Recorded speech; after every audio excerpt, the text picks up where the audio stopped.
Hello friends बरायबाय बड जब info official YouTube चेनेलाव आशा खालामो नोंथांमोना बयबो मोजां दङ।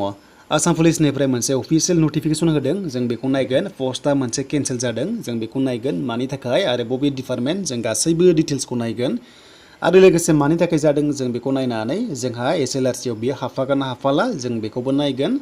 आसाम पुलिसनि रिजाल्ट माब्ला मोनगोन गोबां कमेन्ट्स खालामो। दासान्दि आसाम पुलिसनिफ्राय पजिटिभ आपडेट गोबां आपडेट फैगासिनो दङ। जानो हागौ नोंथांमोननि रिजाल्टआ कामान्डु एबि बेटेलियनआ नोंथांमोननिया थाबैनो फैथारसिगोन 15 आगस्तनि सिगां फैनो हागौ।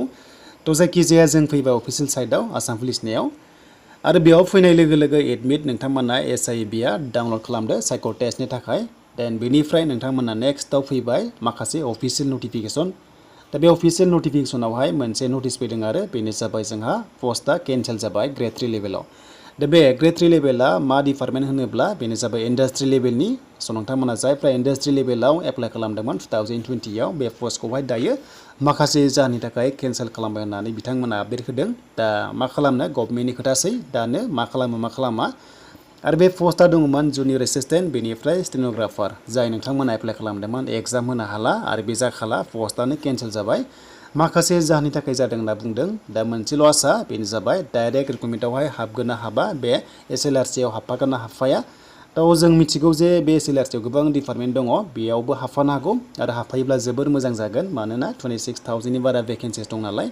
आरो बे 26,000 भेकेन्सिनि ग्रेड 4 नि एग्जामा जासिगोन नोंथांमोननिया 21 आगस्तआव बेनिफ्राय 28 आवहाय ग्रेड 3 ड्राइभारा दासिमबो ओंखाराखै। दा बे माखासे एडमिनिस्ट्रेटिभ जाहोननि थाखाय बेखौहाय कैंसिल खालामबाय आरो दा गभर्नमेन्टआ जि इनिशिएटिभ लायो बेनो जायो। देन बेनिफ्राय जोंहा मोनसेल' हप बेनो जाबाय बे 2020 आव ओंखारनाया एसएलआरसी आव जाहाथे हाबफाथों आरो बयबो चान्सखौ मोनथों। बेनिफ्राय आसाम पुलिसनि जेब्ला अफिसियेल नटिस फैयो नोंथांमोनजों शेयार खालामगोन आरो एडमिट नोंथांमोना डाउनलड खालामदो जायफ्रानाखि एसएलआरसी आव ग्रेड 4 एग्जाम लिरगोन गाबोननिफ्राय 11 AM जानाय लोगो लोगो एडमिट नोंथांमोना डाउनलड खालामना लानांसिगोन।